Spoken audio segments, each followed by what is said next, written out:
first aspect here is going to be removing the lid off of the shipping crate. You're going to wind up using the tools that are included in the bag on top. For this case, I'm going to be using a power tool. If you happen to have one on hand, that would certainly be advised. It's going to cut down on the process quite a bit.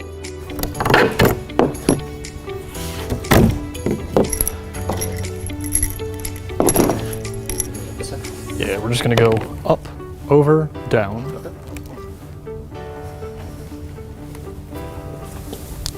So at that point, it's going to expose out everything on the interior. We are going to have these crossbars that are going to prevent getting down to the larger stuff like the printer itself.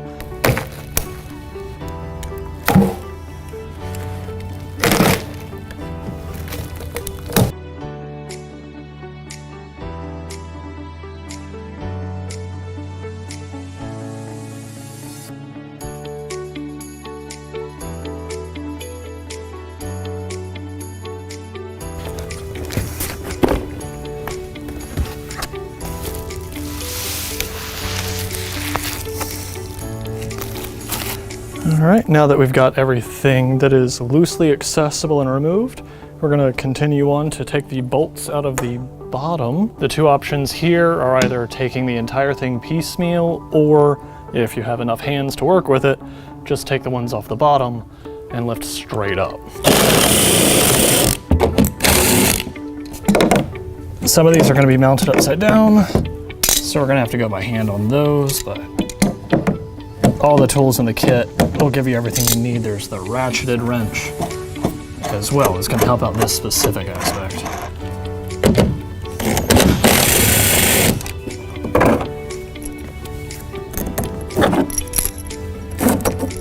So not much the same way as you did with the lid, just going more vertically.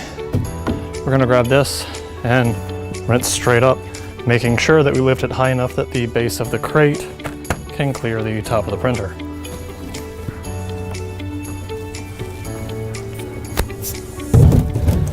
Get the plastic wrapping off.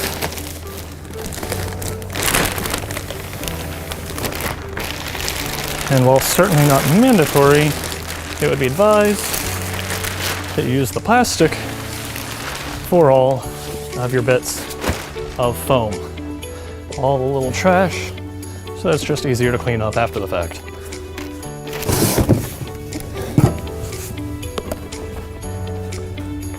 We now have access to the second half of the table itself.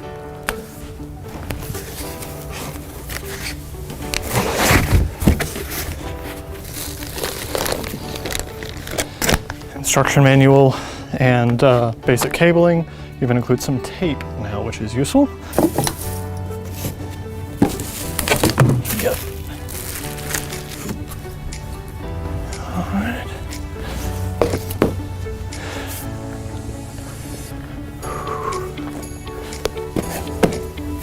One of the boxes is going to have the cross beams for the actual stand. Fairly certain it's this one. Table side X-16. All of the screw bolts for holding it together. And the sturdy steel side plate. While it is very easy to move after the fact, and very, very much advised to start the assembly wherever it's going to wind up. So, while the assembly itself is very straightforward, if you do have access to at least another pair of hands, it's often worthwhile because there can just be a little bit of a balancing act at the outset.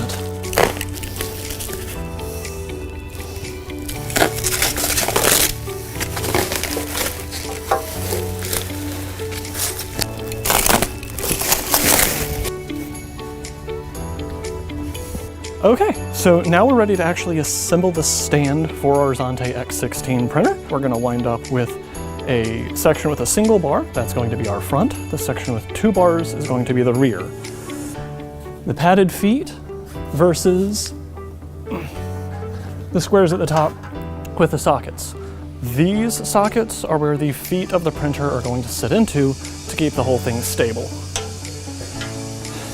When we're ready, We'll set up and align the side with the rear. We're gonna take a couple of these screws and just simply hand thread them in and tighten them down just enough to hold everything in place. We don't want to go fully tight quite yet, because that can just cause some skewing issues when trying to assemble the other side of the frame if you accidentally over tighten. So just basic cross tension options. Now we can move on to getting the front loosely applied in the same manner as we just did the rear. This is going to give us our full boxing out.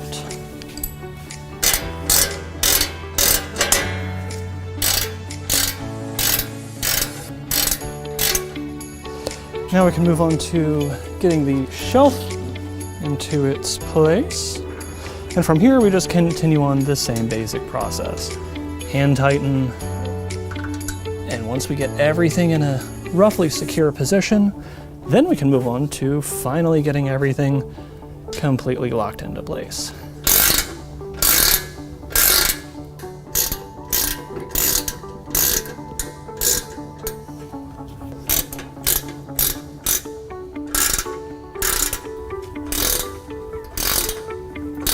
We're gonna set it up. Get these 4 remaining in place. Then we can start tightening everything down.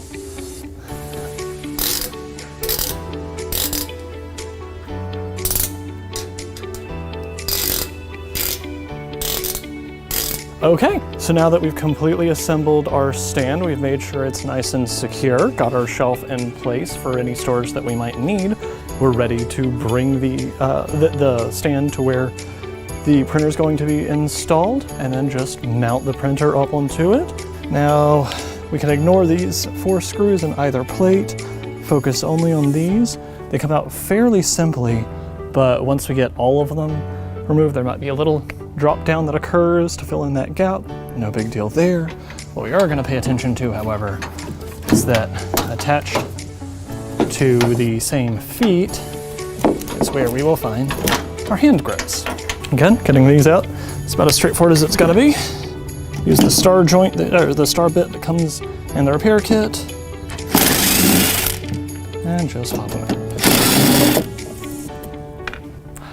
When it comes to getting the printer into the building, we've got a couple of options. Most buildings are going to have something like a large bay door or double doors that we can just lift and carry the unit in. However, sometimes what we have to deal with is a single door in the front of a storefront. Got good news. All Xante products can be brought through a single doorway. If this is your situation, make sure you inform your salesperson at the order so they make sure to include our little rolling cart. This is just going to involve setting the printer up on its side and moving it in straight away. Here's Brian to show us exactly how we're going to do that.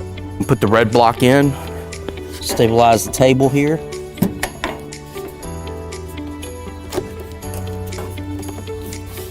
And that'll keep the table from sliding back on you. We're going to move the printer to the edge of the pallet. There we go. All right, we're going to take our shipping foam,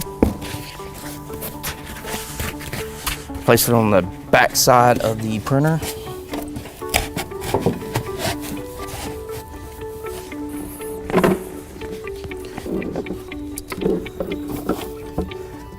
Set up there, we'll lock the wheels down.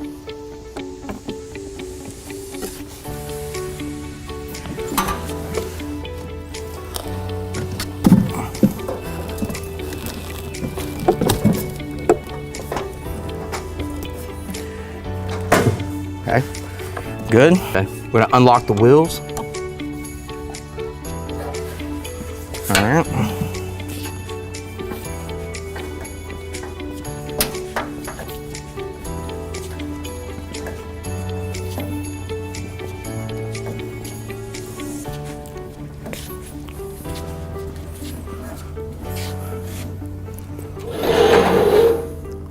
Lock the wheels back.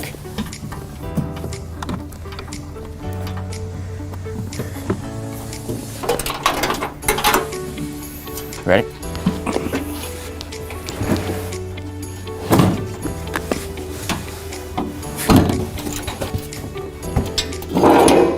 Okay, position your stand,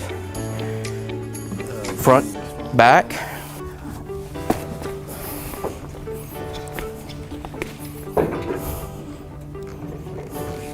If you don't need to use the rolling cart and you just can lift and carry it in, this will take about 4 people in total. The technician doing the install will typically account for 1 of them. And here's how we're gonna make that happen. So a point to notice is that what is the rear right-hand side, it's gonna be the heaviest part of the unit. We're gonna lift up, rotate 90 degrees, set down, making sure that the feet that a handholds are attached to socket in directly onto the stand. 1, 2, 3.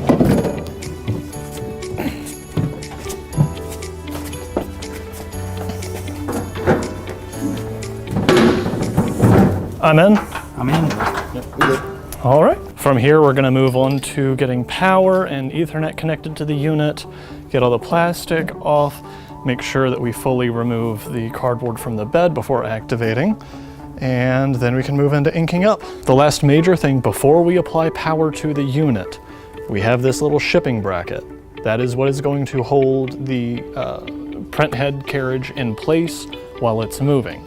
You'll need to take out that Phillips head screw and remove it, hold on to it, because if at any point we need to pack this unit back up for transport, if that is not in place, there's nothing to prevent the carriage from sliding back and forth on its own. Okay, so now that we've physically set up the Xante X-16 printer, making sure that we have around 2 feet or so from the wall of space for the bed to move back and forth, we can move into the inking system. We are going to begin this whole process with the unit completely disconnected from power, and then we're just going to open up our corresponding color. We're going to start with black tank at this point, and we're just going to move our way to the right after that. I'd advise taking a paper towel, wrapping it around just to make sure that we don't get any ink on our nice new printer. I usually lay down paper towels and everything wherever I'm working just to try to keep the entire surface clean, again, at least during the install. We're going to take our black ink because that's where we're starting off. It's always on the left. And you'll see that it's got the aluminum seal on the top. So before we crack this thing open, I'm just going to give it a pretty heavy stir around. Not so much like a cocktail shaker mix, because if you get a lot of pressure built up that way, or ink on the bottom of the foil, when you puncture it, you can get some splashes. So, I'm going to take a screwdriver. I'm going to give myself 1 vertical cut for the ink to come out, and then at the opposite side, I'm going to give myself a little semicircle for carburation. And after we've gotten that open, we're going to start filling. And we're going to take the vertical cut that we made, allowing the crescent to be the carburation, and we're just going to start pouring till it looks like we are roughly halfway up the tank. After we have the ink in the tank, that's when we can move into priming the dampers. We want to go 1 at a time here, because we do specifically want to make sure we limit the amount of time that the ink has to be exposed to light. After we open the bottle for the first time, there will be a line on the label to stipulate the date that it was opened. It's very important to mark that as we open each bottle.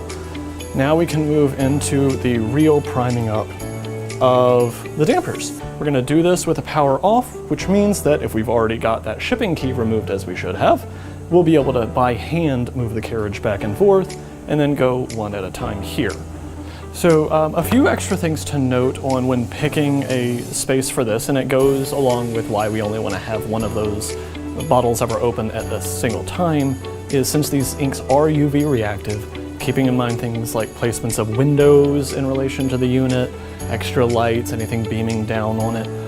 We're glowed up in here because it's for display and recording purposes, but if you can keep it not facing the direct line of a window, you're going to have some better results there. But now we can fully move on to getting the second and then third section of the unit being primed up. We're going to have the carriage moved over, which as earlier said we can do by hand as long as the unit's powered off. And then the default waste bottle, which unscrews from the bottom here, we can take that out and use it as a catch reservoir for when we prime up the dampers. You're going to wind up removing that regardless, because on the unit that you are going to have, You'll also have a 5-gallon waste tank that goes with it. And all we're going to do is couple the waste tubes that are already attached to the bottle to the pre-existing tubes coming out of the bottom of the unit. A simple Y connector is all you need to make that connection. Everything's already installed, just needs to be swapped over. Now we can get that black damper primed up.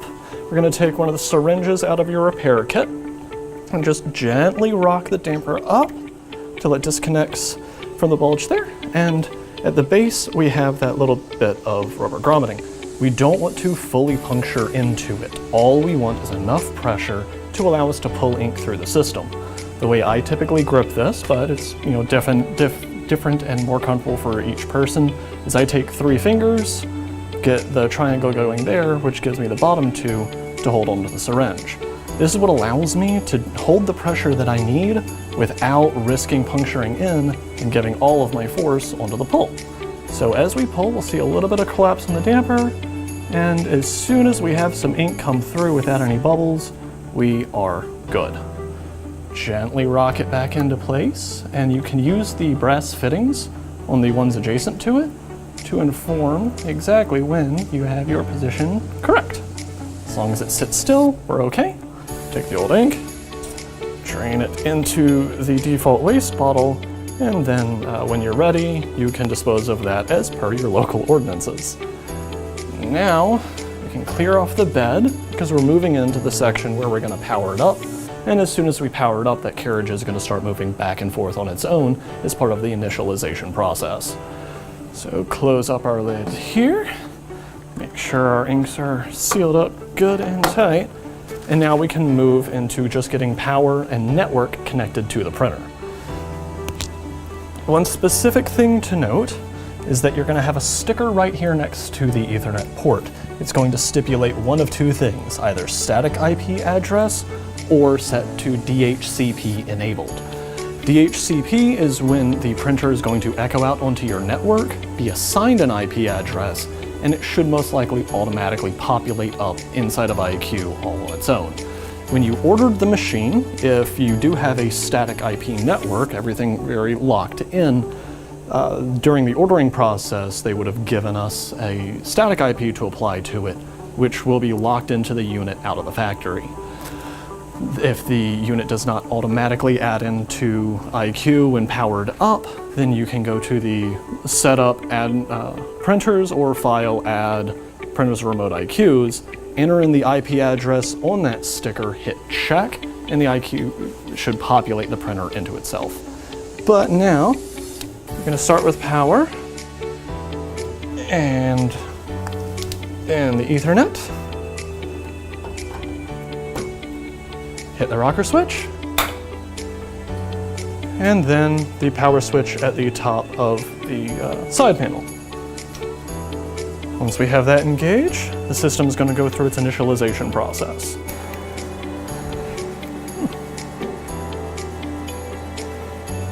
Okay, so the very rapid initialization process has completed itself, so we can get into the 3rd and final stage of fully priming up this unit. That's going to be the manual pump aspect. One very important thing to note is we don't want to run this process for more than about 30 seconds, though typically the 15-second range is going to be all you need. I'm going to activate the manual pump, and then I'm going to keep an eye on the waste bottle to see when we actually get ink coming through. So to activate the manual pump, I'm going to select Enter, head down to Maintenance, and then we'll see the manual pump option right here. You'll hear the pumps engage, and then you'll watch the waste bottle for any ink to start dripping through. Once I see that, I will use the enter button to pause, exit cancel, I like to take things slow. There is the exit button, which will shut down the entire thing though. And finally, anytime we do a manual pump, it's always a great idea to do our clean nozzle section. And that's just going to go through, wipe off any excess ink from the base of the print head, and drain any that might have built up in the cap from the manual pump process. At some point during the installation, and at continuous points throughout its use, we're unfortunately going to need to top off the ink. We're going to know which inks are low by this blinking blue light at the top of its corresponding color. Refilling is just as simple as it was to fill it up in the first place. We're going to unscrew the color that is requesting more ink. And then we're just going to pour in until that light tells us that the float sensor has raised up enough to indicate that the tank is happy. I typically advise count to about 5 or so to give yourself a little bit of a buffer zone. Okay, so now that we've fully set up and primed our Xante X-16 printer, now it's time to install iQ, our Adobe PostScript workflow software, and get printing.